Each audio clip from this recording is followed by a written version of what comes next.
JDU सांसद और JDU के राष्ट्रीय कार्यकारी अध्यक्ष संजय कुमार झा के नेतृत्व में all party delegation group Tokyo में महत्वपूर्ण बैठकें कर रहा है।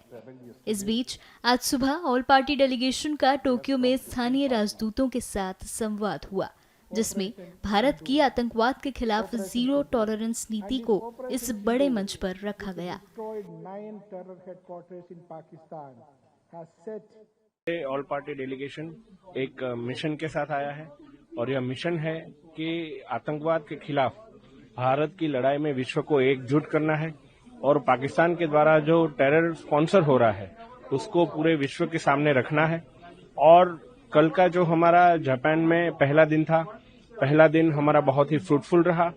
हमने पहले दिन के अंदर जापान के पूर्व प्रधानमंत्री, जापान के विदेश मंत्री, जापान के कई सारे थिंक टैंक्स, उन सब के साथ संवाद किया और मुझे यह बताते हुए खुशी है कि सबने एक स्वर में भारत की यह जो लड़ाई है आतंकवाद के खिलाफ और आतंकवाद को जो पहुंचते हैं, आतंकवाद को जो स्पॉन्सर करते हैं वैसे पाकिस्तान के खिलाफ, उसमें सब हमारे साथ खड़े हैं और उन्होंने बोला कि terrorism in any form it should not be tolerated, और वह भी जो हमारा जीरो टॉलरेंस का जो स्टैंड है उनके साथ खड़े हैं।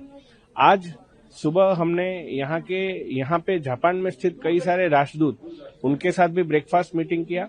उसमें मैक्सिको, ग्रीस और सऊदी अरेबिया और ब्रिटिश एम्बेसी से भी कई सारे रिप्रेजेंटेटिव्स आए। वैसे 21 से ज्यादा कंट्रीज के रिप्रेजेंटेटिव्स एम्बेसी में से, उनके साथ हमने यह पूरा बात ब्रेकफास्ट मीटिंग में साझा किया और बहुत ही उनका अच्छा रिस्पांस और भारत को समर्थन इस आतंकवाद के खिलाफ की लड़ाई में मिल रहा है। आगे क्या रहेगा अभी आने वाले दिनों में, उसकी कंटिन्यू एंजॉय करना है, क्या फोकस है? माननीय प्रधानमंत्री श्री नरेंद्र मोदी जी ने इस जो डेलीगेशन है उनको एक मिशन के साथ भेजा है। भारत का विचार आतंकवाद को लेकर, भारत का विचार आतंकवाद को स्पॉन्सर करने वाले देश के लिए क्या है वह पूरी दुनिया को बताना है और हमें इस आतंकवाद के खिलाफ की लड़ाई में सबको एकजुट करना है। और इसी मिशन के साथ हम आने वाले दिन में कोरिया, सिंगापुर, मलेशिया, इंडोनेशिया और भी कई जगह पे जाने वाले हैं। सर, आपको डिफरेंस महसूस हो रहा है जिस तरीके से इंडिया की पॉलिसी रखा जा रहा है यहाँ पर और एक्सेप्टेंस मिल रही है उसको, कितना इम्पोर्टेंट लग रहा है इस विजिट का? यह विजिट एक बहुत ही महत्वपूर्ण विजिट है। आप देख सकते हैं कि जिस प्रकार से भारत सरकार ने यह पूरे डेलीगेशन का गठन किया है, हमारे डेलीगेशन में ही 5 में से 3 पार्टियां तो विपक्ष पार्टियां हैं और बाकी बीजेपी और जेडीयू है। तो सभी पार्टी को बाहर रखकर प्रधानमंत्री जी के नेतृत्व में हम सब टीम भारत बनकर आगे आए हैं। बहुत बढ़िया रहा और हमें बड़ी खुशी हुई कि जापान ने, यहाँ के लोगों ने जो भारत का फाइट अगेंस्ट टेररिज्म है उसको सपोर्ट किया। हम करीब 4 दशक से हम सफरर रहे हैं और आपको याद होगा 2016 तक हमने रिएक्ट नहीं किया। 26/11/2008 अटैक हुआ, तब तो मैं यूपी का एडिशनल डायरेक्टर जनरल था। 170 लोग मारे गए, उसमें हमारे 2 आईपीएस अफसर थे, हेमंत करकरे आईजीएन, अशोक कामटे डीआईजी। 3 दिन चला, कसाब पकड़ा गया, 9 उनके मारे गए, टोटल एविडेंस।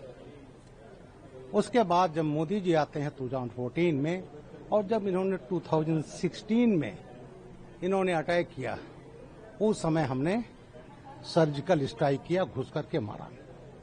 हम लोग समझ रहे थे पाकिस्तान अब समझ जाएगा, फिर नहीं समझे। 2019 में इन्होंने हमारे घटनाएं की पूरी और उसके बाद फिर हमने बालाकोट किया, एयर स्ट्राइक किया।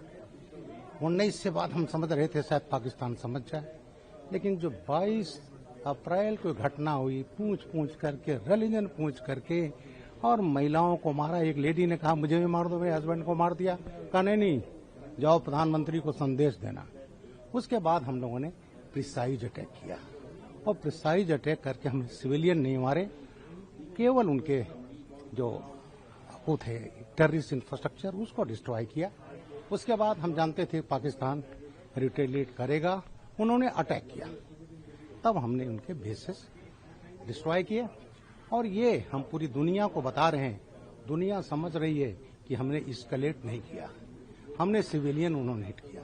उन्होंने तो एक दो घटनाएं नहीं हैं, डजन्स एंड डजन्स 4 डिकेड से।